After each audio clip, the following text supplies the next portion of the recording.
By the grace of Allah, by the grace of Allah, even the darkest night will end, and the sun will rise and shine, and the sun will rise and shine. By the grace of Allah.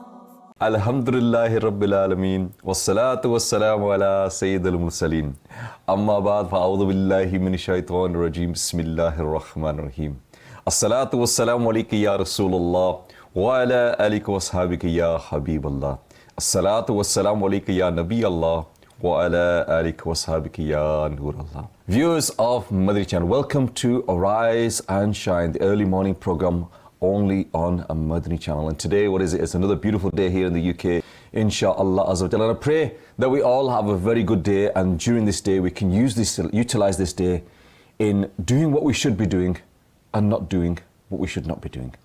But as you know, whenever you watch one of these programs, we also begin with a blessing reciting through the Park upon the Prophet of Allah sallallahu alaihi wasallam. Then we have a tilawat, and then inshallah we'll introduce the topic of the day. And today is a topic that affects all of us. It's affected everybody throughout our whole lives, in fact. And inshallah, we'll talk about that a little bit later. But first and foremost, let's give you a blessing of reciting through the Park upon the Prophet of Allah sallallahu alaihi wasallam. The Prophet of Allah sallallahu alaihi wasallam is reported to have said that the person who will recite salat upon me 100 times, Allah azza wa jal will write between both of his eyes that this person is free from hypocrisy and the fire of hell, and he will keep him, Allahu Akbar, and he will keep him with the martyrs on the day of judgment. Allahu Akbar. Viewers of Madani Channel, 100 times through the Park daily. How hard is that? How hard is that?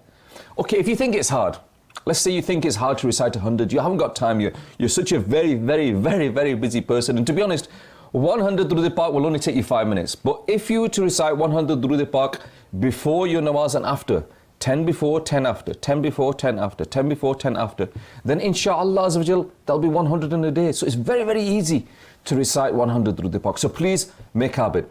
We're now going to go to the tilawat of the day, inshallah azza wa jal. Again, one of the best ways to wake up in the morning, to rise and shine, is to listen to some verses of the Holy Quran. Let's listen to some verses of the Holy Quran. Sallu ala al-Habib sallallahu ta'ala ala Muhammad sallallahu alayhi wa sallam. أعوذ بالله من الشيطان الرجيم بسم الله الرحمن الرحيم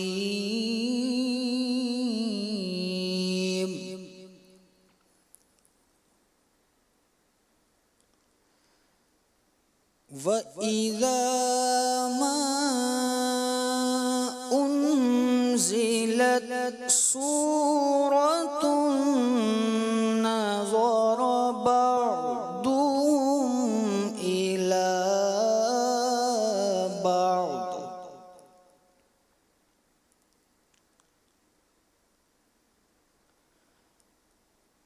هل يراكم من أحد ثم انصرفوا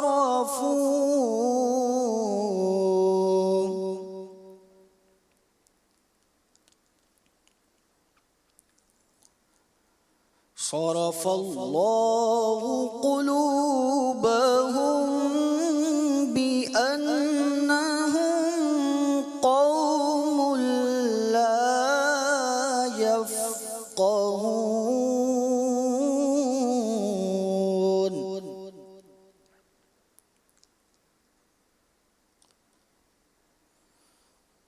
لقد جاءكم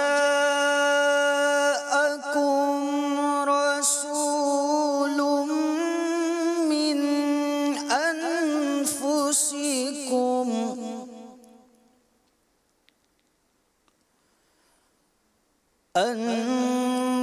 أنفسكم عزيز عليه ما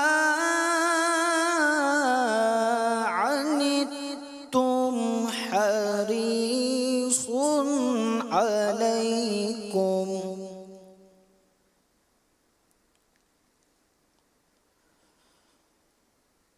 عليكم بالمؤمنين رؤوف رحيم.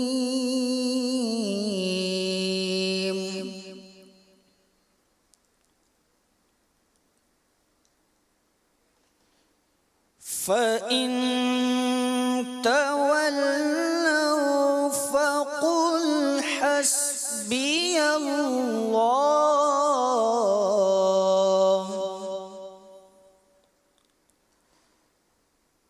لا إله إلا هو عليه توكلت وهو رب العرش العظيم. صدق الله العظيم. Subhanallah. Sallu ala al-Habib sallallahu ta'ala ala Muhammad sallallahu alayhi wa sallam. MashaAllah. Beautiful verses of the Holy Quran. And again, if we can only get into a habit of reading or listening to the Quran on a daily basis, and I pray to Allah Azza wa Jalla, that household, that in every Muslim household, the Quran Pak is read and recited, inshaAllah Azza wa Jalla. Viewers of Madani Channel, what are we talking about today? We're talking today about the dunya, this world, and how we should live in this world, and what the pious predecessors, and more importantly, what the Prophet of Allah sallallahu alaihi wasallam has told us about this world, living in this world, and how the love of this world, how we love this world so much. And we will learn, inshallah, today how our pious predecessors condemned living in this world. But we've also got a very, very interesting package, especially for our Islamic sisters later on, inshallah Azza wa Jal. So make sure you do stay tuned, because a special package, inshallah Azza wa Jal, for our Islamic sisters. With regards to this dunya, with regards to this book, there is a book that has been written by Maulana Muhammad Ilyas Attar Qadri, the founder of Dawat Islami. May Allah Azza wa Jal keep his shadow upon us. And in his book here that he's written called Neki Ki Dawat, on page 260, he says that the word dunya literally means closeness. And this is the word dunya is the word that we use for this world, but it literally means closeness. In other words, it is called the world because it is closer to humans than the hereafter, or due to the reason that it is closer to the heart because of its desires and its pleasures. And this is the state that we're in, viewers of Madani Channel, that the dunya is close to us, yes, without doubt. And we are in this dunya, we are living in this dunya, we're traveling in this dunya. But what about the ill effects of living this dunya? What are the problems with living this dunya? And you know, someone once beautifully explained to me, he said that when you're in this dunya, you're on a ship. And in the ship, you are traveling through this dunya. You're traveling through this dunya. And the sea is the dunya around you, yes? So you're traveling through it on a ship, and you're trying to get to your destination.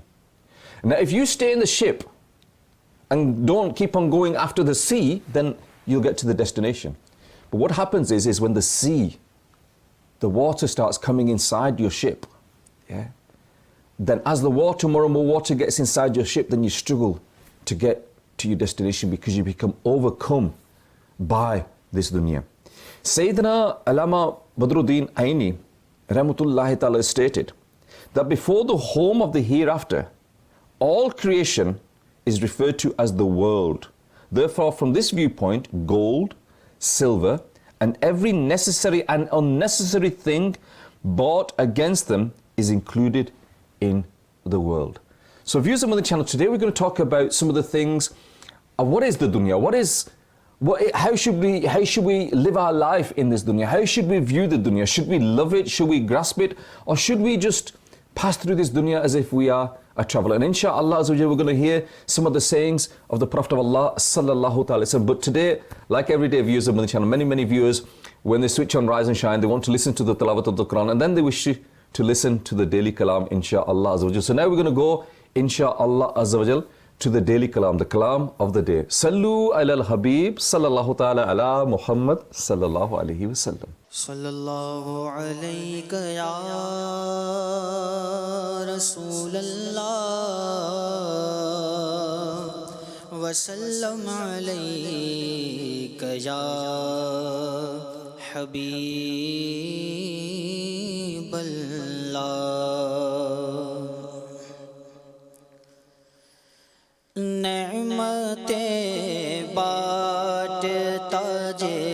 سمت وہ ذیشان گیا نعمتیں بانٹتا سمت وہ ذیشان گیا ساتھ ہی منشی رحمت کا قلم دان گیا ساتھ ہی منشی رحمت کا قلم دان گیا نعمتیں بانٹتا لے خبر جلد کے غیروں کی طرف دھیان گیا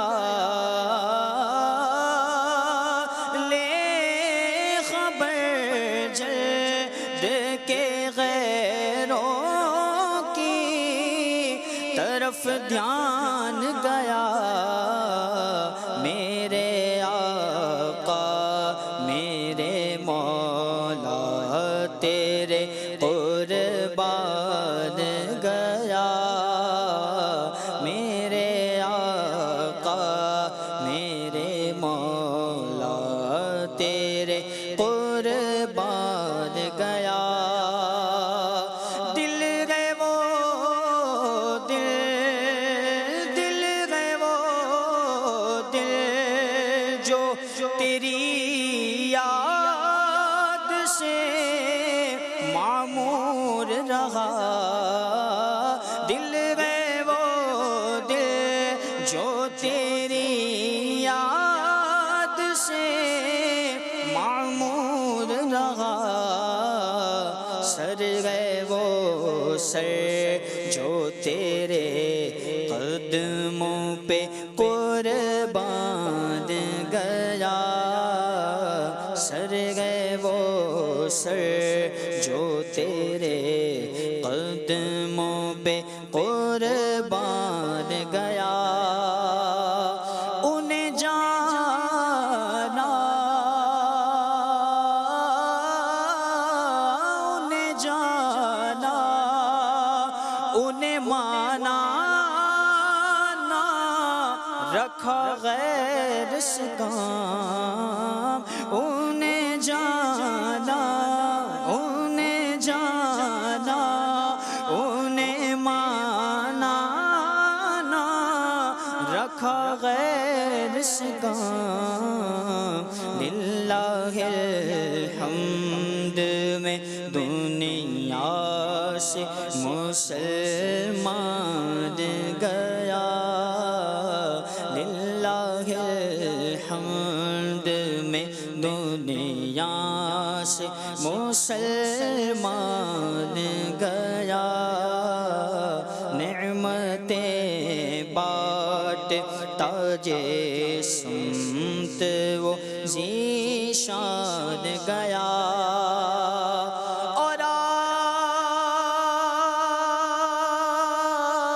آج لے ان کی پناہ آج مدد مانگ ان سے آج لے ان کی آج لے ان کی پناہ آج مدد مانگ ان سے پھر نہ مانیں گے آقا پھر نہ مانیں گے قیامت میں اگر مان گیا پھر نہ مانیں گے آقا پھر نہ مانیں گے قیامت میں اگر مان گیا نعمتیں بانٹتا سمت وہ ذیشان گیا ساتھ ہی منشی رحمت کا قلم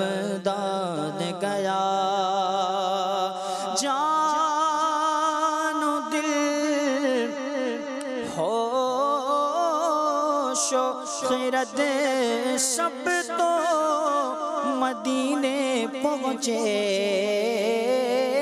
जानो दिल होशो खैरत सब तो मदीने पहुँचे जानो दिल होशो खैरत सब तो मदीने पहुँचे तुम नहीं चलते रज़ा सारा तो सामान गया तुम नहीं चलते रज़ा तुम नहीं चलते रज़ा सारा तो सामान गया नेमतें बाँटता जिस्मत वो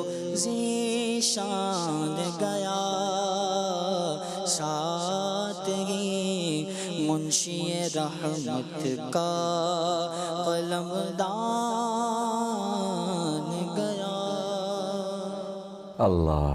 Sallu ala al-Habib sallallahu ta'ala ala Muhammad sallallahu alayhi wasallam. Viewers of Madani Channel, I hope you enjoyed that as much as I did here. Very relaxing, very comforting. Allahu Akbar. Viewers of Madani Channel, you're watching Arise and Shine, and today we're talking about the dunya, the world around us, and how the pious predecessors condemned the love of the dunya. With regards to everything that we have in this dunya, everything that we can purchase in this dunya, everything that we can own in this dunya, basically everything. There are three types of possession. There are three types of worldly things. Number one are the number one can be broken down into two worldly things. Those two worldly things that help a person in the hereafter. So those things that you can acquire in this dunya that help you in the hereafter, i.e., number one, your knowledge. The knowledge that you have, inshaAllah Azza wa Jal, will help you in the hereafter. And the other is deeds, good deeds.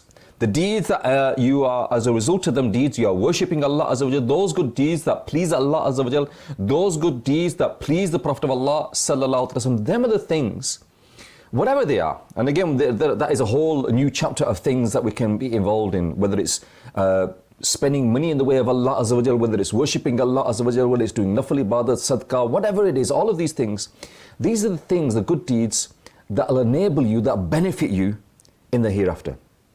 Then, secondly, there are those things whose benefit is limited to the world and one cannot get any benefit from it in the hereafter.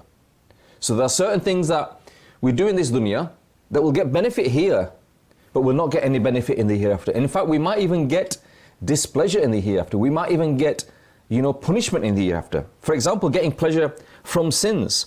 Again, people will they may say they're getting benefit here, but you're not going to get any benefit in the hereafter. There's also permissible things that you can do that again are no benefit for you in the hereafter. For example, you can have excess wealth, you can have excess cars, you can access food, you can have excess whatever it is, clothes, wealth, money, gold, silver, whatever it is, and that excess that is not being used by yourself, that you're not using, you're just grabbing for greed purposes, that you might get the pleasure of having it here. Yeah, oh, I've got these extra cars, I've got this extra gold, I've got this extra silver, I've got these mansions here, I've got a flat there, I've got a VIP flat there, I've got this, and I've got all these things. You may get pleasure in this dunya, but it will be no benefit to you on the Day of Judgment. And thirdly, there are those things in this dunya that are helpful, that help you in this dunya, performing those good deeds that enable you to be successful on the Day of Judgment. For example, having food, you need strength. The body needs food, the body needs strength, the body needs the food to generate blood inside us, to generate energy inside us. And with that food, which is again in this dunya, this food is in this dunya, with that food that enables you to give you strength and enables you to perform good deeds. And that's why, Amir al-Sunnah, he advises that whenever we eat any food, whenever we drink anything, and alhamdulillah, the technical staff have blessed me with a cup of tea this morning. Whenever you are given anything or you eat anything, then eat it or drink it with the intention that, Ya Allah, whatever strength I will gain from this, whatever energy I will gain from this, whatever blood is created in my body through this, that I will use this in performing good deeds and worshipping Allah Azza wa Jal. Secondly, those things that you need, that you have that enable you to perform good deeds. Obviously, we need clothes. We need clothes, and if we got clothes, then obviously we can leave our houses and we can perform good deeds. Thirdly, if Allah Azza wa Jal has blessed you with a certain amount of wealth that you need for a mode of transport, but you use that mode of transport to perform good deeds. You travel to the Ijtima's, you travel on the way of Allah Azza wa Jal, you travel, you use it as a mode of transport. Then all of these things become beneficial for you. Become beneficial for you on the Day of Judgment. That as a result of all of these things, that you can perform good deeds. So that, like I said, there are three types of things.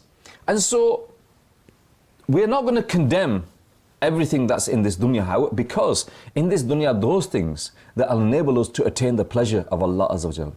In this dunya, there are those things that will enable us, that facilitate us with those things that we can perform those good deeds to please Allah Azza wa Jal and fulfill our purpose on this creation. But however, there are those things, like I mentioned in the second example, of those things that unfortunately we become engrossed in. And when we become engrossed in that, you become drowned in that, you forget to see what's happening around you. And all you can see then is that. All you can see then is the dunya. All you can see is that you cannot see your destination, you cannot see your ultimate purpose, and all you can see is now is I've got 2 bars of gold, I want 3 bars of gold. I've got 3 bars of gold, I want 4 bars of gold. I've got 1 house, I want 2 houses. 2 houses, I want 3 houses. You know, and I've spoken to people and you know, alhamdulillah, they're blessed. They've got maybe 1 house or 2 houses. And you say to them, look, you know, you need to start changing your routine now. You need to, alhamdulillah, Allah Azza wa Jal has given you so much. That change, travel in the way of Allah Azza wa Jal, dedicate now your life, because Allah Azza wa Jal has blessed you with 2 houses. And they'll say, no, 1 more house. Once I've got 1 more house, then maybe. And you know what happens? When you get 1 more house, then it's 1 more. When you get 1 more, there's 1 more. Because this greed inside us, it's never filled. We've never had enough. We never have enough. We've never got, you know, very, very few people say that they've got enough. Very, very few people say that they've got enough. Those God-fearing people, those people that trust in Allah Azza wa Jal, those people that are, you know, do shukr of Allah Azza wa Jal, I've seen them, that they are happy with whatever state they are in. You know, we say, Alhamdulillah ala kulli hal, praise be to Allah Azza wa Jal, whatever state He has kept us in. And do we really mean it? And there are people out there that do. I've seen people, I know someone that, alhamdulillah, I think he's got 6 children. He lives in Pakistan, he lives in rented accommodation. He doesn't have running water in his house. He has to go to the water pumps in certain places of the city and fill up his water, bring the water home and empties it into drums. He has a small shop, he runs a small, very, very small shop. And you know, he's basically eating hand to mouth. There's been times where his shop has been robbed. There's been times where he's had accidents. There's times where he's had calamities. But whenever you speak to him, you know, whenever I've had the opportunity to speak to him, he's always so happy. He's so happy, and I cannot understand. Sometimes I can't understand why he's so happy. And he said, you know, Allah will find a way. You know, they're now talking about possibly extending the main road where he has a shop, and they're going to demolish his shop. And I said, what are you going to do? He says, Allah will provide. You know, I'm not the only person. There's other people that got shops. Allah will find a way. And I'm thinking, you know, many of us have got this mentality that we're constantly worrying. But this mentality have to trust in Allah Azza wa Jal. If only we could have that inside us. With regard to the trust of Allah Azza wa Jal, Amir al-Mu'mineen, Sayyidina Umar Farooq Azam radiyallahu ta'ala said that he heard the Prophet of Allah sallallahu alaihi wasallam said that if you trust, i.e. tawakkal, if you trust in Allah Azza wa Jal as He ought to be trusted, He will give you sustenance as He gives to the birds who go hungry in the morning and return with their stomachs filled in the evening. Allahu Akbar. Allahu Akbar. It is stated, Hakimul Ummat Mufti Ahmad Yar Khan Naimi Rahmatullahi Ta'ala said that the right of trust is to believe in Allah Azza wa Jal as the real giver of sustenance. Some other scholars have stated, struggling to earn halal sustenance and then leaving the result to the will of Allah Azza wa Jal is the right of trust in Allah Azza wa Jal. One should work physically but have trust in Allah Azza wa Jal. It is also a proven fact that those trusting Allah Azza wa Jal do not die of hunger. And it goes on to state in Miratul Manaji, it should be kept in mind that birds do go out of their nest in search of sustenance. So yeah, a bird, when we are told, the Prophet of Allah sallallahu alaihi wasallam gives us the example that he says that a bird's In the morning they are hungry, but by evening time their stomachs are filled. They leave their nest. They don't just sit at home and say, okay, let's wait for something. Yeah, they leave the nest. They go out to the nest in search of sustenance. However, as trees are removable, they get water and fertilizers where they are. When a baby crow hatches out, its color is naturally white, so its parents fly away due to fear. With the command of Allah Azza wa Jal, a particular type of small insects gather over its mouth, and the baby crow feeds on them. When it turns black, its parents return. These are all blessings of Allah Azza wa Jal. Putting your trust in Allah Azza wa Jal. And do we have that trust in Allah Azza wa Jal? And unfortunately, we don't.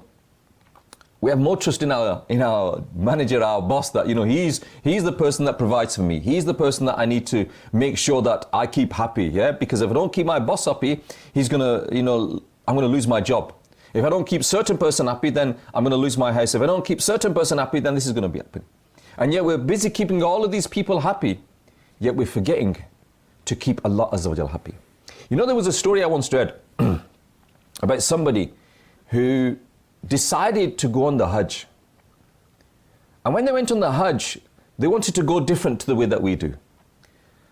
Nowadays what happens is we get our visa, we book a flight, and we get on a plane, and we land at the other side.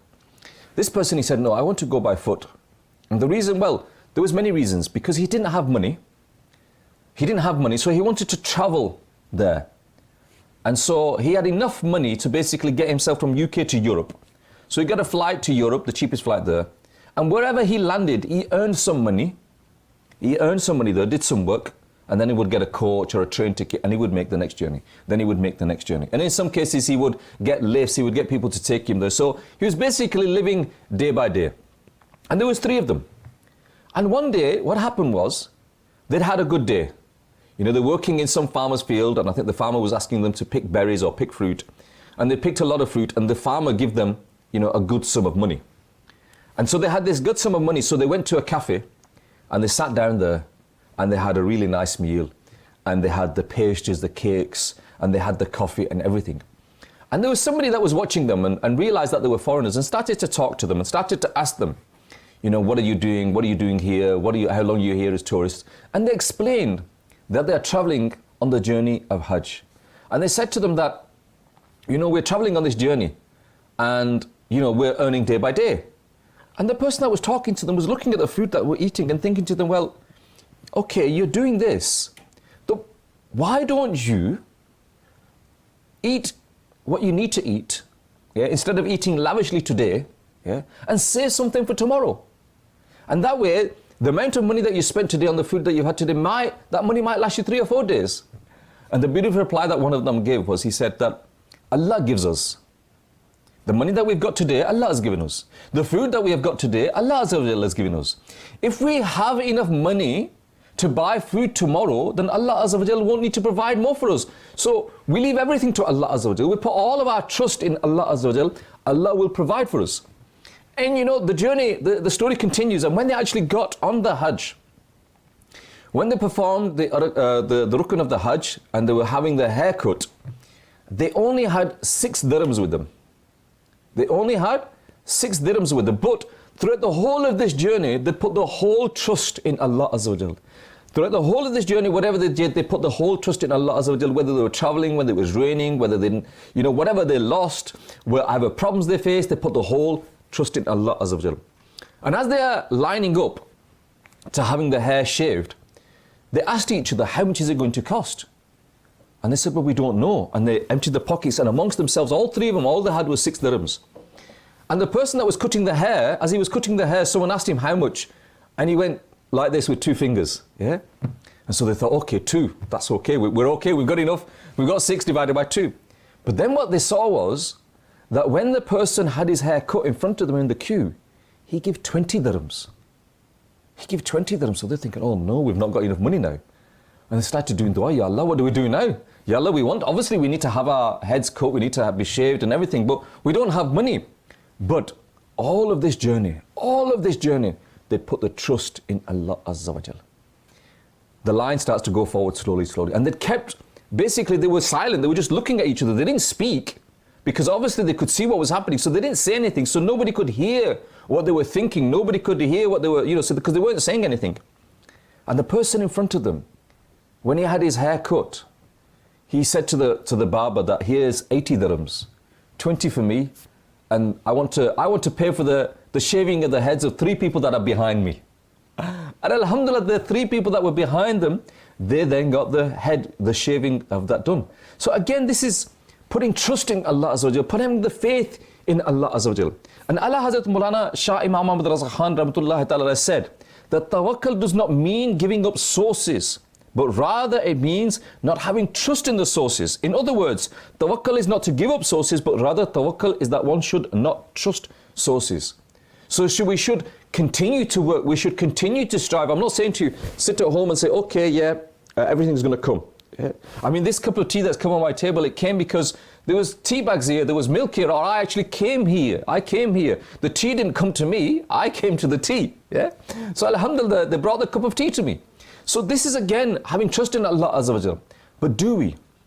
And what happens is because we don't have that trust, then what happens is we start having trust in other things. We have, oh, I can't afford to lose that job. Oh, I can't afford to lose this. Oh, when your exams come, when you're at your school age and your exams come and you think to yourself that, if I fail these exams, then my life is over, then everything's finished. Then when you get a job, everything's dependent on this job. Oh, I can't afford to lose this job. Oh, no, if I lose this job, then I'm going to pay my bills. And so what happens is your boss says, okay, you can't read your namaz now. And you say, oh yeah, I can't read my namaz now because if I read my namaz and I lose my job, then how am I going to pay the bills? And so what happens is, rather than putting your trust in Allah Azza wa Jal, rather than fulfilling the commands of Allah Azza wa Jal, rather than praying your namaz, you start putting trust in that boss, trust in that job, trust in that income, and forget what your true purpose is.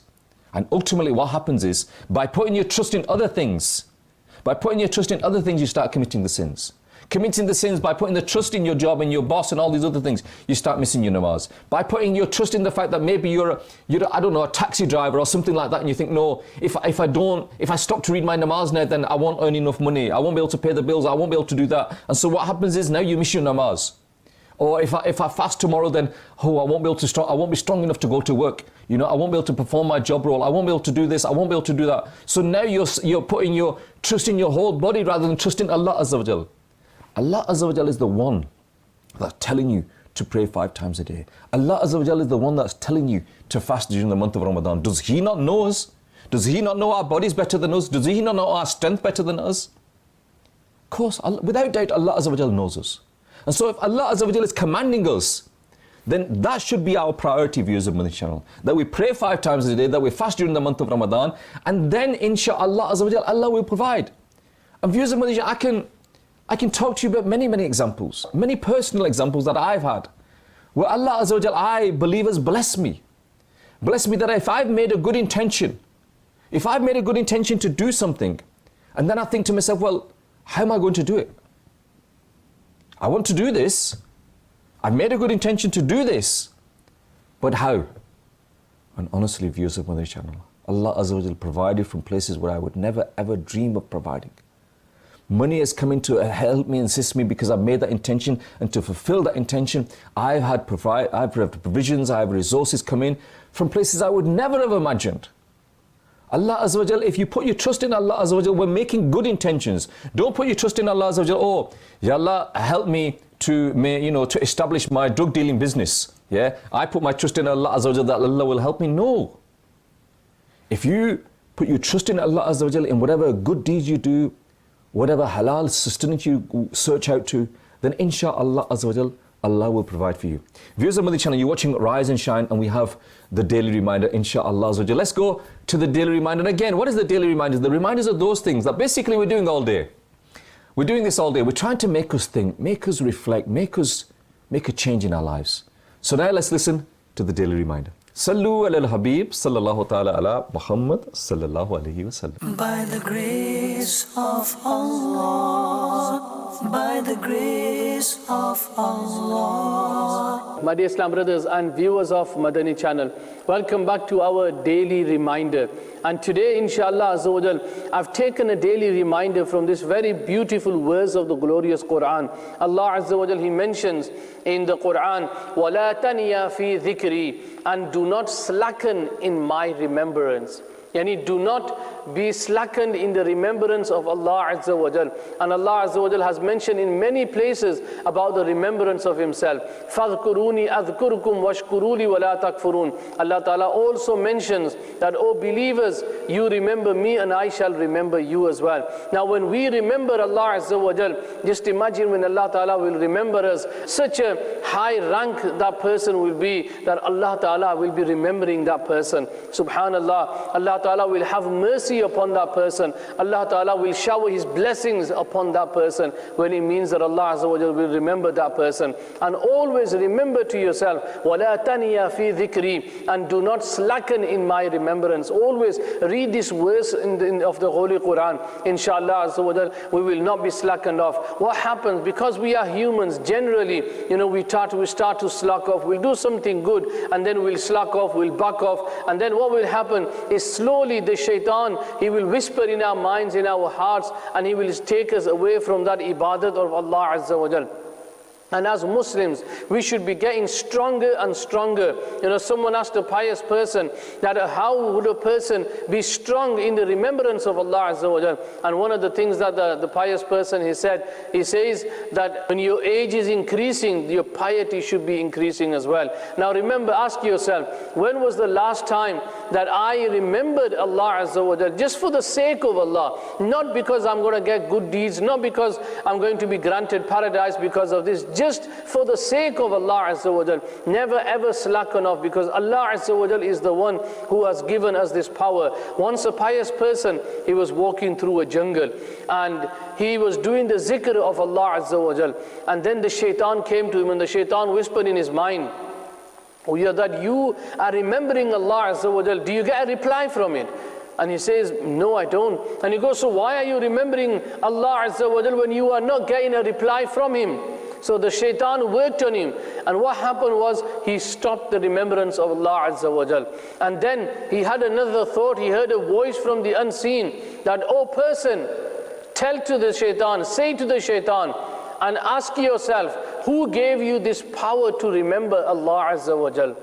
And the person, he said that, "Allah is the one who gave me power." So Allah Ta'ala is remembering you. Because you are remembering Him, Allah is giving you the power that you are remembering Him today as well. Let's all ask ourselves. Sometimes when we slack off, we'll be offering our salah, and then ma'azallah, we'll start to slack off. We'll be reciting durood upon the Prophet sallallahu alaihi wasallam, and then we'll start to slack off as well. We'll be going to the masjid to offer our 5 times salah, then we slacken off. This is the time that we get hold of our nafs, we get hold of our ego, and we say to the nafs that, "No, I will worship Allah Azza wa Jal, I will remember Allah Azza wa Jal." Inshallah Azza wa Jal, that will reignite the jazba, the enthusiasm, and inshallah Azza wa Jal, we will be successful in remembering our Rabb Azza wa Jal. Remember, Allah Ta'ala has mentioned inside the glorious Quran, وَمَا خَلَقْتُ الْجِنَّ وَالْإِنسَ إِلَّا لِيَعْبُدُونَ. And I have created the jinns and the humans for my worship. So Allah Azza wa Jal has created, we have created the jinns and humans for my worship. So we were created for the worship of Allah Azza wa Jal. We were not created so therefore we can waste our time. We were not created that we spend our time in the markets. We were not created that we spend our times in football fields. We were not created that we can go out and ma'azallah waste our precious time. No, we were created to remember Allah Azza wa Jal.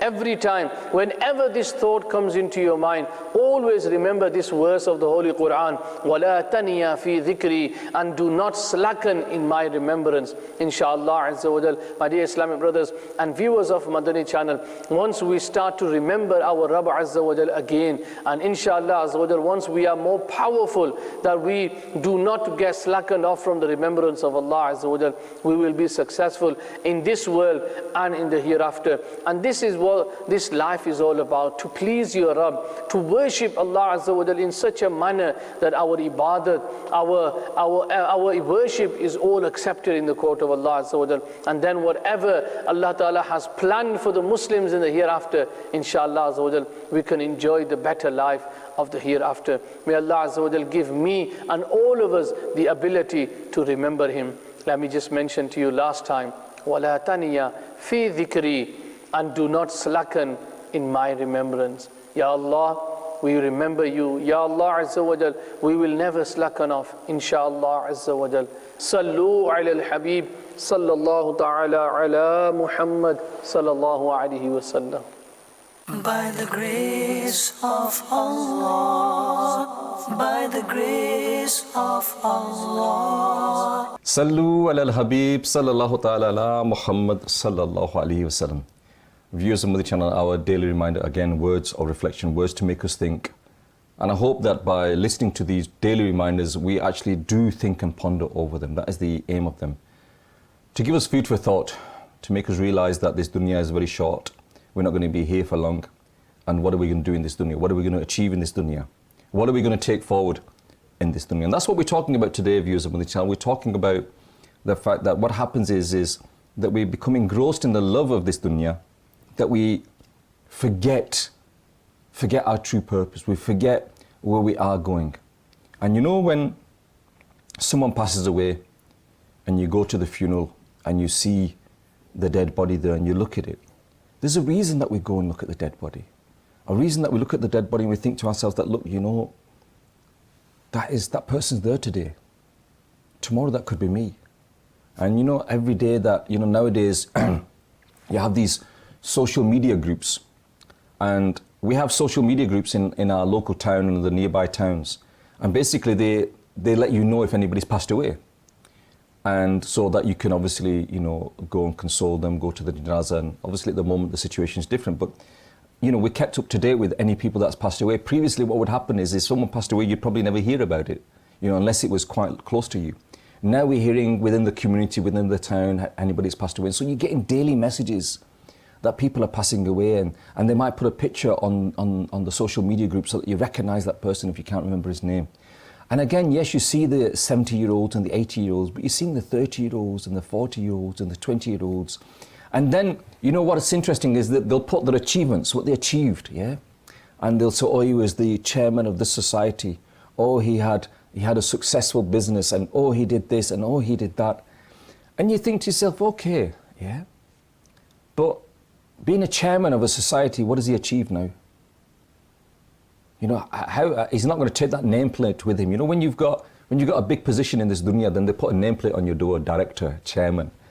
You know, that nameplate, if you take it with you in the grave, is not going to help you. If you become a successful businessman, yeah, and you've got a world-renowned brand, and you've created this brand and it's world-renowned branding, and everybody's buying franchises into your business, and you've got all this wealth, and people are, you know, have been requesting your signature for a long time so that they can get your signature on a franchise so that they can open it. What is the benefit now? What is the benefit now? Now you're in that dark and lonely grave, and all them franchises that you give away, all that money that you've earned, all that wealth that you've earned, yeah, what are you going to achieve with that? Even if they could convert that money into gold and bury you with that gold's going to have no benefit to you in that dark and lonely grave. And so what happens is, viewers of Madani Channel, we become engrossed in this. We don't realize the value of the hereafter. We don't realize what our ultimate purpose is. And what happens is we become engrossed in this, that this becomes everything. This becomes everything. And the Prophet of Allah said, as much place as a whip covers in heaven is then better than the world and its things. Regarding this blessed hadith, just to explain it, Allama Sheikh Abdul Haq Muhaddis Dalvi Rahmatullahi Ta'ala stated that a little space in paradise is better than the world and whatever it has. To mention a whip refers to a custom of the past when a horseman would throw his whip at a place where he wanted to get off so that no one else would get off there. Hakim al-Ummat Mufti Ahmad Yar Khan Naimi Rahmatullahi Ta'ala stated that mentioning a whip implies a little place of heaven.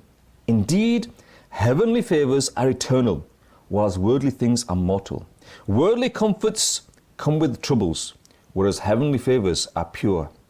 Worldly things are inferior, and those of heaven are superior. Therefore, the world bears no comparison with even a little place of paradise. So, you know, in that hadith where the Prophet of Allah is saying that if a whip was put on the ground, that space that would take, how much would it take? And a whip wouldn't even take the size of this table. You know, it'd take a lot smaller than this. A thin wick, what would it take? One strip of this table maximum? That strip, that piece, that small portion in paradise is greater than everything that's in this dunya. But we're running after everything that's in this dunya. We want to build our houses here, and we want to have, you know, these rich people, they'll show up by saying, oh yeah, I've got a flat in London, Paris, New York, Munich, all of these big cities. I've got homes there, I've got flats there, I've got holiday homes here, I've got holiday homes there. I've got a holiday home here, and I go here and I go there. Okay. But what is your home in paradise? Have you got a home in paradise? Have you got anything in paradise? Have you done anything in the hope that you will get anything in paradise? Have you performed any good deeds in the hope that you will get anything in paradise? Are you so busy building up this dunya?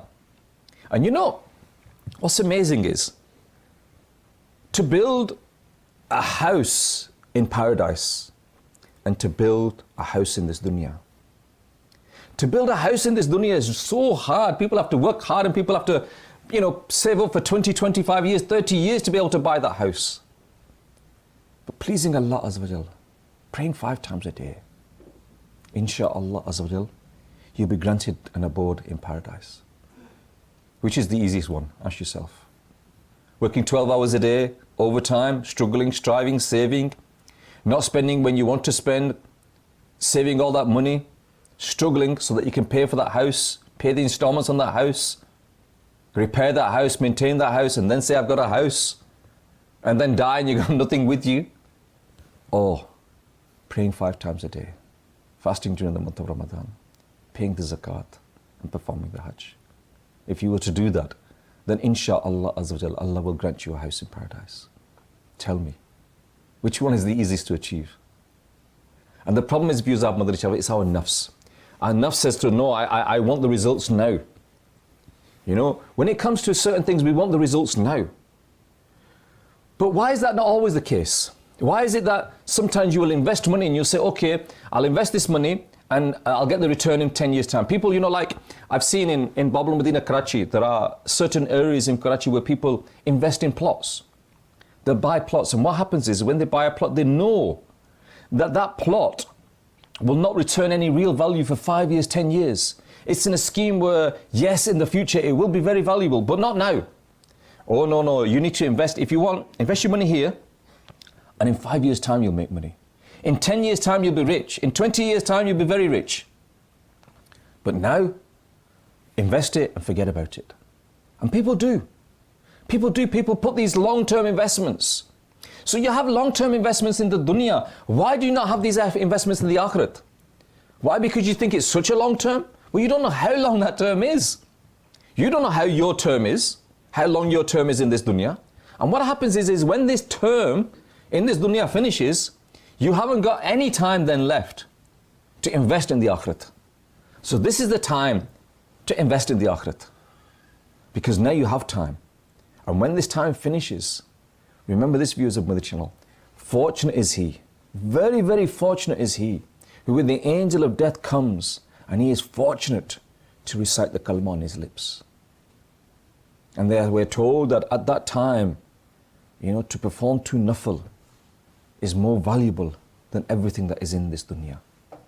And yet we're running after this dunya. We're running after this dunya. And we're forgetting what's happening there. Sayyidina Aisha Siddiqa radiyallahu ta'ala has narrated that the beloved Rasul sallallahu ta'ala has said, the world is the house of the one who has no house. Allahu Akbar. And the wealth of the one who has no wealth. And the one saving for it is not wise. Allahu Akbar.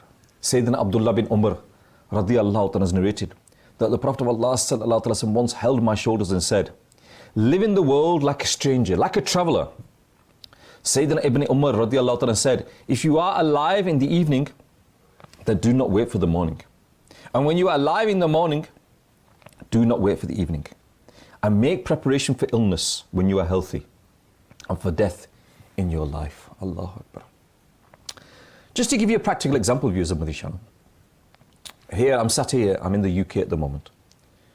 And in the UK, a lot of people try to get to this country. They come to this country on different means, work permits, student visas, whatever it is. They come on different visas, they come to this country. And what happens is they come here, the visa is for a set time, 12 months, 2 years, 5 years, or whatever it is. Business visas, whatever it is. And what happens is when that visa expires, they're expected to go back to the country of origin, wherever that is. And what happens is sometimes when that visa expires, they don't go back. They stay here. And they're then classed as illegal immigrants. The government says here that they're classed as illegal immigrants because they should not be here, so they're illegal. Now, the person that is an illegal immigrant, he lives his life differently to someone that has status here, that has got a British passport, for example.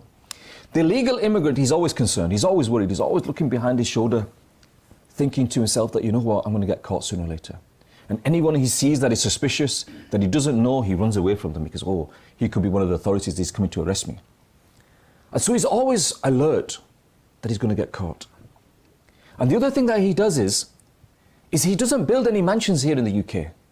He doesn't buy expensive cars in the UK. He doesn't buy expensive clothes and fills up his cupboard with expensive jackets and expensive shoes here in the UK. What he does is he works as hard as possible, earns as much as possible, and sends back home as much as possible. Why? Because he knows that one day the authorities could arrest him. And when the authorities arrest him, they will take him to a detention centre, and from that detention centre he'll be put on a plane and sent straight back. And he knows that when he's arrested, he will not even have the opportunity to go to the bank to withdraw money. He will not have the opportunity to sell any of the goods that he's got in this country. And whatever he has on him at that time, that is all that he will have. And so what he's constantly doing is, he's working as hard as he can, and he's sending everything back home. Viewers of Madani Channel, the question that I want to pose to you today is, not if you are not in your country of origin, what you are sending back home. What are you sending forward? What are you sending forward, viewers of Madani Channel? In the same way that that illegal immigrant is always scared that he could get caught, are you not aware of the fact that you could get caught? The angel of death could catch you right now. The angel of death could catch us right now. As we are watching this Madani Channel, right now, there are people right now at this very instant, somewhere in the world, people are breathing their last and people are dying as we are speaking. That could be us. The angel of death could come to us at any time. But you know that person, that illegal immigrant, maybe the government might have a change of heart. Maybe they might change a policy and say, okay, we're going to have an armistice. What we're going to do is, everybody that is illegal will make you legal. Yeah? Everybody that is illegal will make you legal and you can have nationality. So the policy might change, but Shariat will never change. Death will come to all of us. A person can live his whole life in the hope that he might get nationality. He might get stay. But a person can never live his whole life and think to himself that I will never die, because you will die one day. So viewers of Madani Channel, what are we sending forward? And what is happening is we're building up here in the same way that illegal immigrant, what he did is he didn't build any mansions here, didn't build any houses here. He lived a simple life here so that he could send everything back home.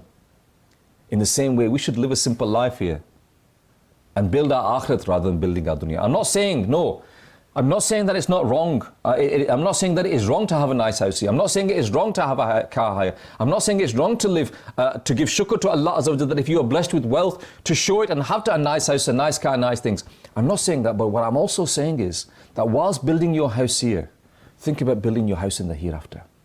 Whilst having the comforts here in this dunya, think about those comforts that you need and those deeds that you need to perform that will give you the comforts in the hereafter as well. Viewers of Madani Channel, you're watching Arise and Shine, and we have the daily hadith, but we've also got a package a little bit later on, and I don't want to carry on, I don't want to miss that package because it's a special package for our Islamic sisters. So please, I want to make sure that the technical staff, if I carry on talking, to stop me, to make sure we relay that package, special package for our Islamic sisters. But at the moment, we're going to have the hadith of the day, the daily hadith. Let's see what we're going to learn today. Let's go to the daily hadith. Sallu ala al-Habib, sallallahu ta'ala ala Muhammad, sallallahu alayhi wa sallam. By the grace of Allah, by the grace of Allah. Sallu ala al-Habib, sallallahu ta'ala ala Muhammad sallallahu alayhi wa sallam. Dear viewers of Rise and Shine, I bring to you today a thought-provoking hadith narrated on the authority of Sayyidina Abu Hurairah radiyallahu ta'ala and that the Messenger of Allah sallallahu ta'ala alayhi wasallam said, لا يدخل النار إلا شقي, that no one shall enter hell except the doomed. It was asked, Qila ya Rasulullah, wa man الشقي? O Messenger of Allah, who is the one that is doomed? To which Rasulullah sallallahu alaihi wasallam replied that the person who is doomed is the one who never acts obediently to Allah subhanahu wa ta'ala and does not give up sins solely for His sake. Dear viewers of Madani Channel, it is very important for us to learn about Jahannam and scare ourselves with the horrific description we receive throughout the glorious Quran and through the words of the Prophet sallallahu ta'ala alaihi wasallam. It is mentioned that the depth of Jahannam is such that if a stone was to be thrown into the fire of hell, then even after 70 years, the stone won't reach its base. And the lightest punishment to be given to a dweller of Jahannam is that he will be made to wear shoes of fire that will result in his brain to boil. May Allah subhanahu wa ta'ala protect us from such acts that lead us towards hell. Ameen bijahi nabil ameen. Sallu ala al-habib sallallahu ta'ala ala Muhammad sallallahu alayhi wa sallam.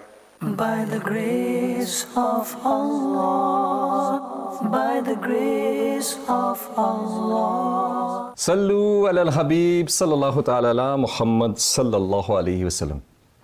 Viewers of Madani Channel, today we're talking about the dunya. The dunya, what is the dunya? The dunya is, we are told that it's the things that are close to us, and this world is closer to us than the hereafter because we are living in this dunya, and everything that is in this dunya, in this world, is classed as the dunya. And the problem is, viewers of Madani Channel, is that we begin to love this dunya and forget the hereafter. We see the things that are in front of us and we love it. We love having that gold, that silver, that wealth, them cars, them houses, them nice clothes, that food, and we love all of these things. But we love it to an excess, you know, and what happens is that excess causes damage to us. In the same way that if a person loves eating food, yeah, and he loves food, he loves eating food, and he sees a beautiful food in front of us, then what happens is his eyes are bigger than his stomach. His eyes see that food and think, oh yeah, I'm going to eat this, I'm going to eat this, I'm going to eat that, I'm going to eat this. And what happens is they try to eat it, but they can't eat it all. They physically can't eat it all. One, if they eat what is just enough for them, yeah, the stomach says, look, I've had enough now. I don't need any more, yeah. But your eyes and your heart is filled with the lust, the greed for that food, that you want to eat more. And when you're eating more, because of your greed, then what happens is you get ill, you get sick. You don't need that. And you're constantly taking more and more food into you, and what happens is you're damaging yourself. However, if you were to just eat enough food that your body needs to sustain itself, enough food that keeps your body healthy, that you can enable you to worship Allah Azza wa Jal. What happens is, you know, people say, oh, well, yeah, I wish I could go on the Hajj, but I'm not well enough. And the question that you need to ask is, maybe your health, you know, you have not looked after yourself. You've got this greed for money. You've got this greed for wealth, that you've worked silly hours. All these hours that have drained your energy from you, drained your strength from you, that now you're not strong enough to perform your ibadat. And that's why the people of the past and people even today say to you that if you are going to perform the Hajj, don't wait until you get old. Don't wait until you get weak. Do it in your youth. Do it whilst you are strong, whilst you are able to do this. Because as you get older, you know, we heard earlier on that it said that as you get older, your memory of Allah, your intention to perform deeds should increase. But at the same time, viewers of Madani Channel, as you get older, because the reason why this happens is as you get older, you are aware of the fact that you're getting closer to death. You're aware of the fact that this ultimate day is going to come to you. When you're young, you're carefree and you think, oh, it's never going to happen to me. As you get older, you start to think to yourself that, look, you know, I'm getting closer to death now. I should sort myself out now. I should start performing good deeds now. But what happens then is the body's not strong enough. You're not strong enough to stay up in ibadat all night. You're not strong enough to perform the nafal ibadat. You're not strong enough to go and perform the hajj, and then what are you going to do? So whilst you have this strength, yeah, whilst you have this strength, don't use that strength just to go to the gym so you can take selfies and show people, oh, I can lift this much, I can do this much. Use this strength. Use this strength to comfort yourself. Worship Allah Azza wa Jal. Use this strength and go and perform the Hajj that is farz upon you. This health, this strength, this wealth that we have given, it is all a blessing from Allah Azza wa Jal. If we abuse this wealth, we do not use this wealth in the right way, if we abuse this health, this strength, and we don't use this in the right way, on the Day of Judgment you'll be questioned. Because there are people around the world, and we know this, viewers of Madani Channel, there are people around the world that are not being blessed with the wealth that they can perform the Hajj. They don't have that wealth. And because they don't have that wealth, they will not be questioned about it. But if you have it, if you have the wealth, you will be questioned about it, that you were given that wealth and it was farz upon you to perform the Hajj. Why did you not perform it? Ask yourself, what answer will you give on the Day of Judgment? When you were asked that you had enough money to perform the Hajj, Hajj was farz upon you, why didn't you perform it? Oh, because I wanted to do that kitchen extension. Oh, because I wanted to buy a new car. Oh, because a cheap plot of land came up and I wanted to buy that plot of land instead. Or because I wanted to invest in gold. Or because I wanted to do this. Or because I wanted to do that. This is not going to benefit you one iota. Not going to benefit you one iota. When it is farz upon you, it is farz upon you. Full stop. And so, fulfill the commandments of Allah Azza wa Jal. The Prophet of Allah Sallallahu Alaihi Wasallam said that the love of this world is the head of all sins. And if we think about that, we reflect on that, we realize that there is a lot of truth, there is truth in that, without doubt there is truth in that, that because of this love of the world, we forget everything else. And we commit all sorts of sins because of this world. We'll do all sorts, we'll do credit card fraud, we'll do insurance fraud, we'll lie, we'll cheat, we'll swear, we'll backbite, we'll do anything so that we can achieve this dunya. Because this is our ultimate aim. And when your ultimate aim is false, you'll do false. When your ultimate aim is here in this dunya, then you will not care about how you achieve it. And so people commit all sorts of sins. They want to be wealthy, they want to be rich, so they'll do anything. I want this car, I want this house, I want this status, and because you want all those things, then what happens is you start committing all sorts of sins just to achieve your purpose. And so what happens is you forgot your true purpose. And when you forgot your true purpose, then you're starting to commit all these sins. And that's why the Prophet of Allah Sallallahu Alaihi Wasallam said that the love of this world is the head of all sins. The Prophet of Allah Sallallahu Alaihi Wasallam is narrated, by Allah Almighty, in comparison to the hereafter, the world is very short. Like a person who dips his finger into the sea and then sees how much water is clung to his finger. Hakim al-Ummat, Mufti Ahmad Ghar Khan Naimi Rahmatullahi Ta'ala said, the comparison mentioned in the hadith is just for explanation. Remember, worldliness is that which makes us heedless of Allah Azza wa Jal. Whereas the worldly life of a wise person or an arif, a person who recognizes Allah Azza wa Jal, is the cultivated land of the hereafter. His world is very great. On the other hand, even the salah offered by a heedless person for ostentation, for showing off, is his world. A wise man's eating, drinking, sleeping, waking, and even living and dying are all for the deen. And as these acts are the sunnahs of the Prophet of Allah Sallallahu Alaihi Wasallam, a Muslim should eat, drink, sleep and wake, as these are all the blessed sunnahs of the Prophet of Allah Sallallahu Alaihi Wasallam. There is a clear-cut difference between the life of this world and the life of the hereafter. The life which is the world but for the hereafter, not for the world, is blessed. Allahu Akbar, Allahu Akbar. Viewers of Madani Channel, yes, we all perform these deeds in this dunya. We all eat, sleep, drink, wake, walk, talk, but if we do them with the intention that we're going to improve our hereafter, Allahu Akbar. Viewers of Madani Channel, at the beginning of the program, I promised something especially for our sisters that are watching today, that we've got a small package for them. And inshallah Azza wa Jal, we're now going to run that package, inshallah Azza wa Jal. So please stay tuned and watch this special package just for, well, I say it's just for our Islamic sisters, but again, the rest of us can benefit from us and acquire the knowledge from this as well. Sallu ala al-Habib, sallallahu ta'ala ala Muhammad, sallallahu alayhi wa sallam. There he comes, oh children, Ghulam Rasool, Ghulam Rasool, the Madani pulse of Ghulam Rasool.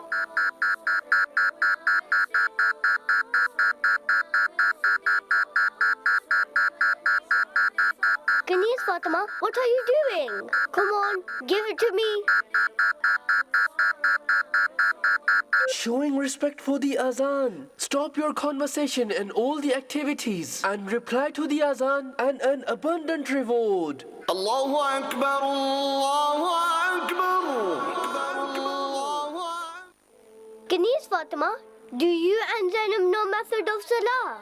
No, I don't. I know it. MashaAllah. I learned the method of salah by looking at you praying. What? You learned it by looking at me? Yes, Brother Ghulam Rasul. I learned salah by looking at you. But Khanis Fatima, salah of Islamic sisters and little girls is different than ours. What? Okay, come. Let me teach you both the method of Islamic sisters salah.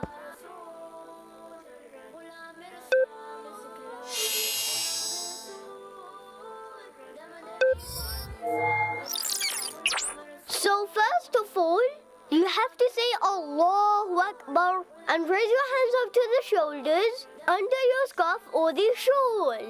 Place the palm of the left hand on your chest. Then, on the back of your left hand, place the palm of the right hand in this way. After this, as you're standing, Sunnah, meaning Subhanaka Allahumma wa bihamdika wa tabaraka ismuka wa ta'ala jadduka wa la ilaha ghayruk a'udhu billah, Bismillah, Surah Al-Fatiha and any surah from the Quran should be recited. Now, bow down in ruku, saying Allahu Akbar. This way, meaning that you don't bow down fully like me. Just a little. After this, place your hands on your knees. Whilst doing so, keep your fingers joined together and keep your feet straight. And what do you read in ruku? Subhana Rabbiyal Azim. But Brother Ghulam Rasul, how many times do we have to read it? This tasbih is recited 3 times. Zainab, wait. Let me open the door.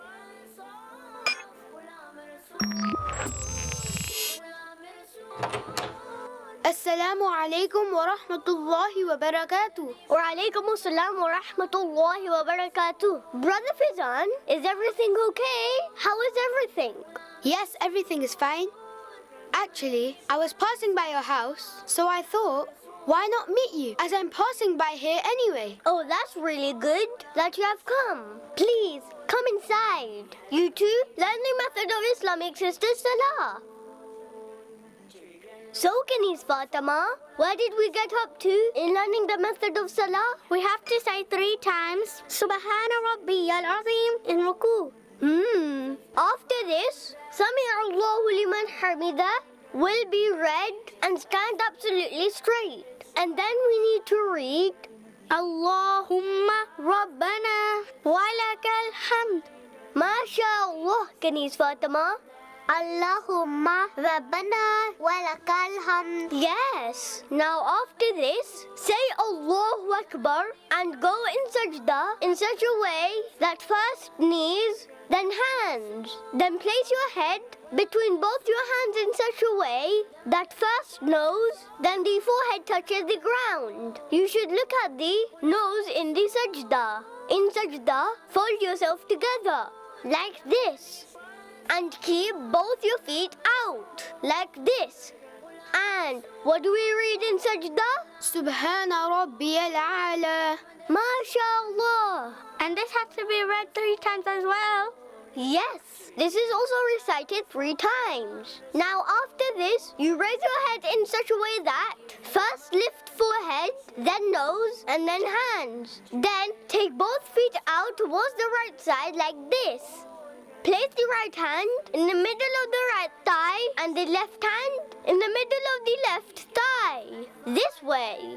Now say Allahu Akbar again and perform second sajda in the same way as the first one. Now, first lift your head, then place your hands on your knees and stand up straight using your toes and your feet. So this way, 1 rakat will be completed.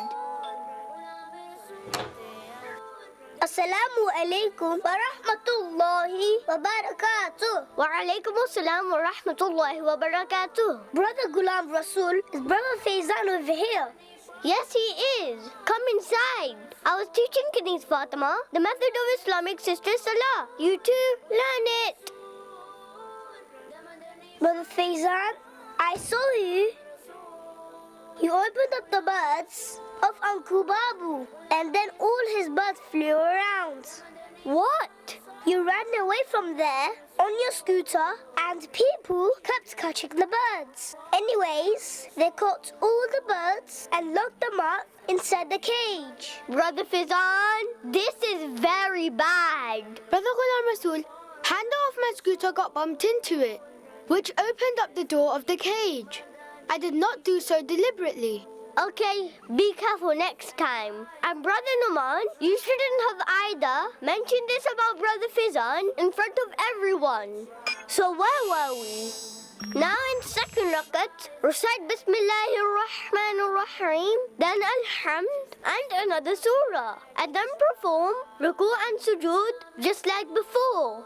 In the second rakat, after lifting your head from the second sajda, take both feet out to the right side and sit down, just like this. Now, just like before, place your right hand in the middle of the right thigh and the left hand in the middle of the left thigh. Now recite the Tashahhud, meaning At-Tahiyyat.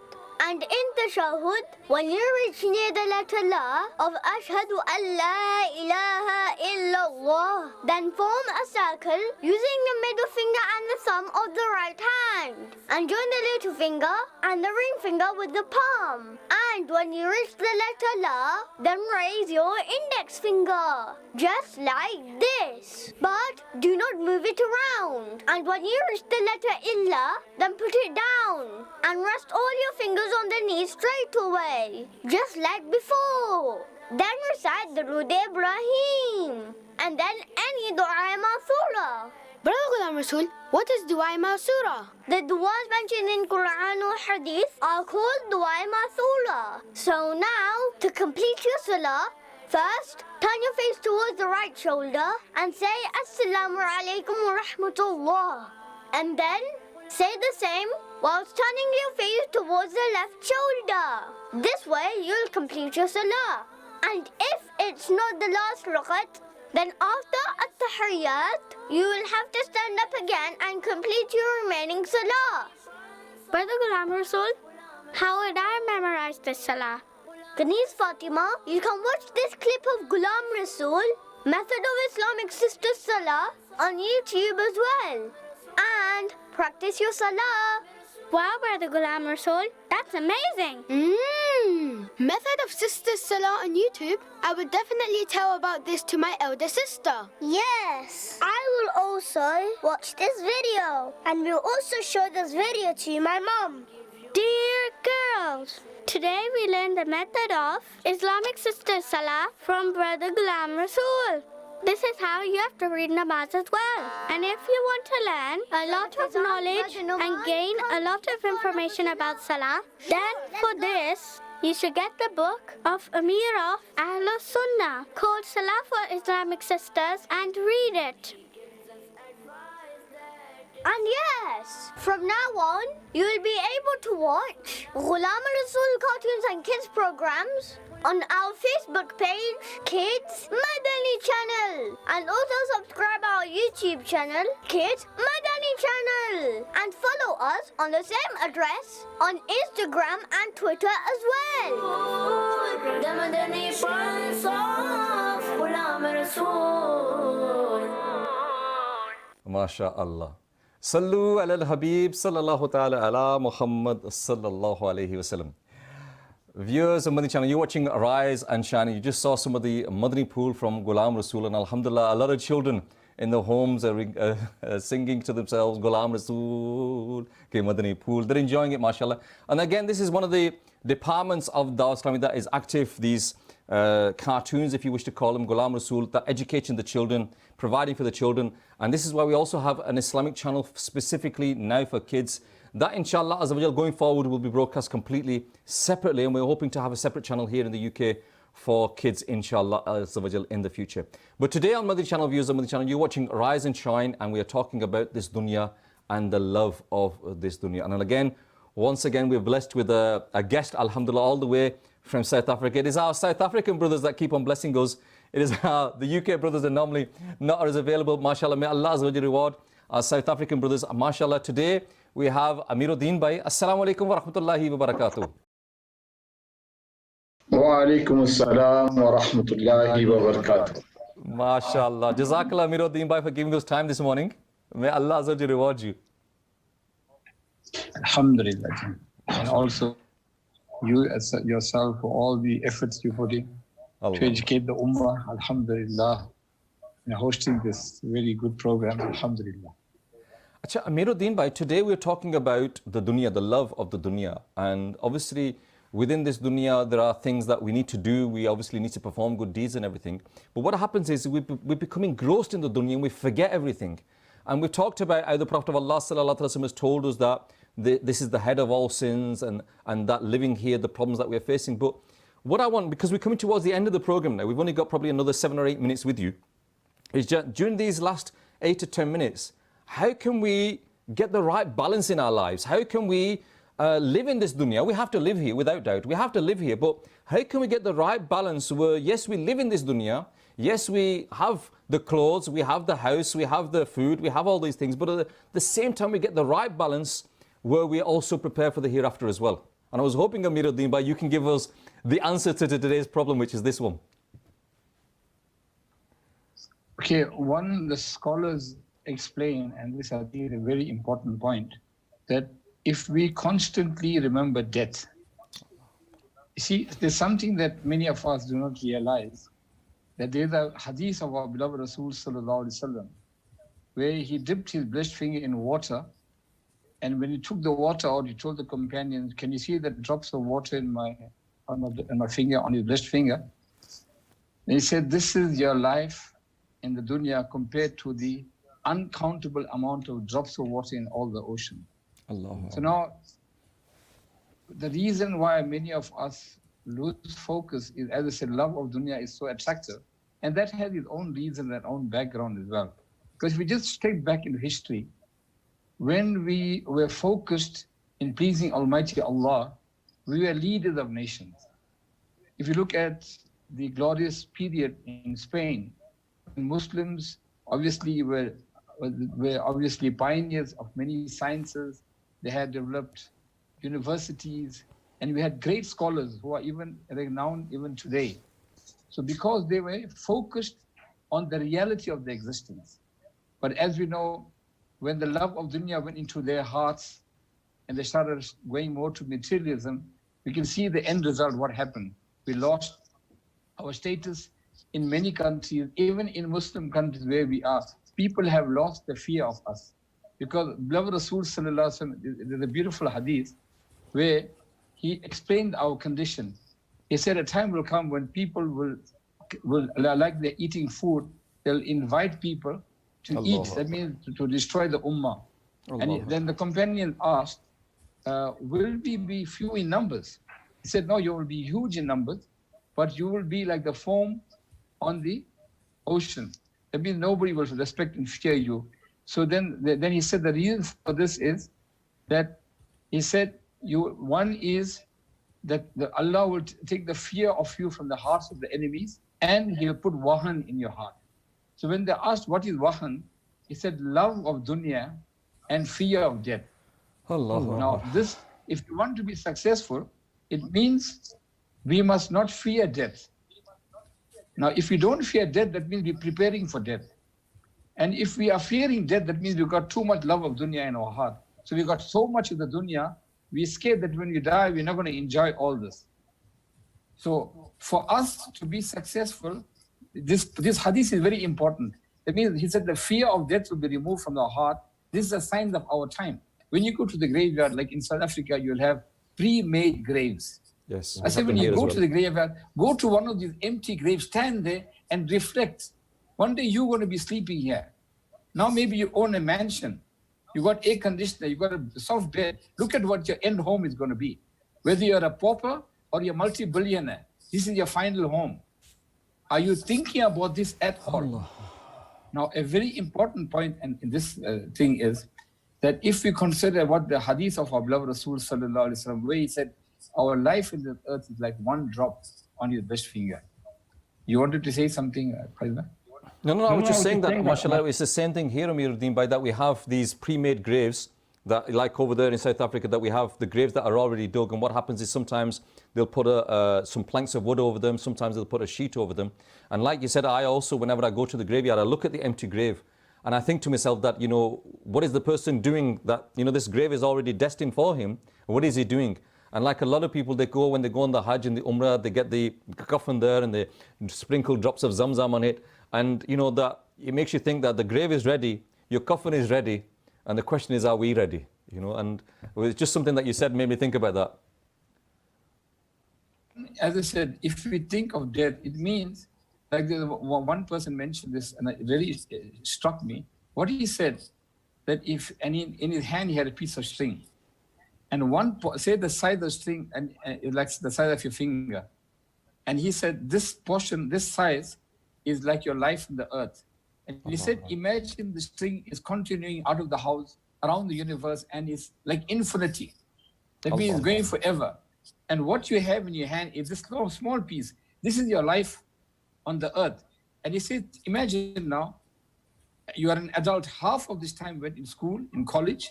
Now you started your business. You want to now improve in business. You have become a successful person. You're almost gone to the end of your time.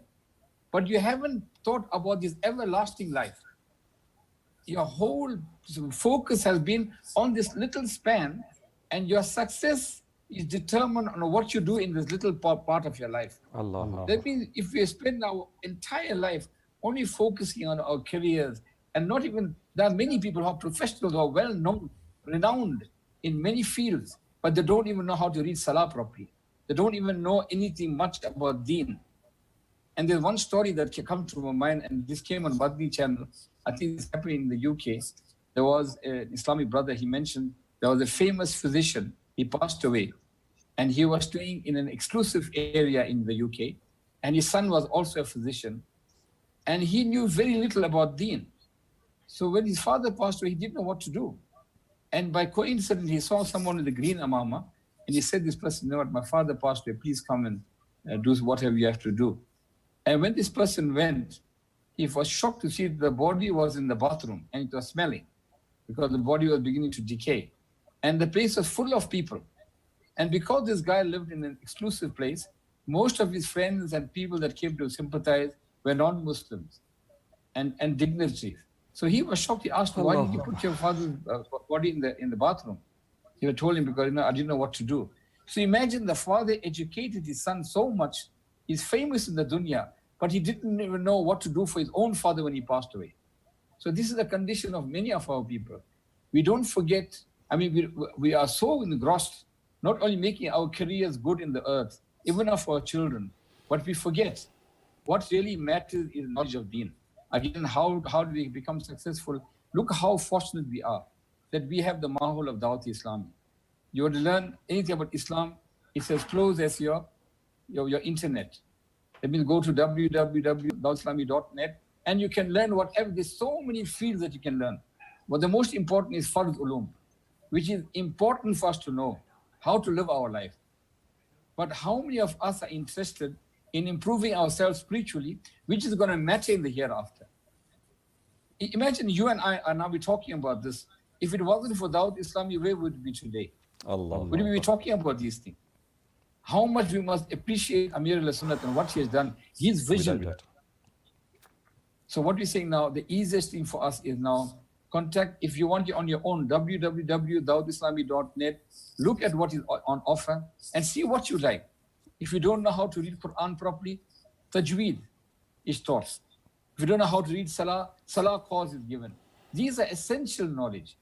So if you want to be successful, we can arm ourselves and look at how easy Dawat Islami has made it. Not only proper knowledge, Sahih Aqidah, that means that's most important. That means if you read Salah, all these things are very, very important.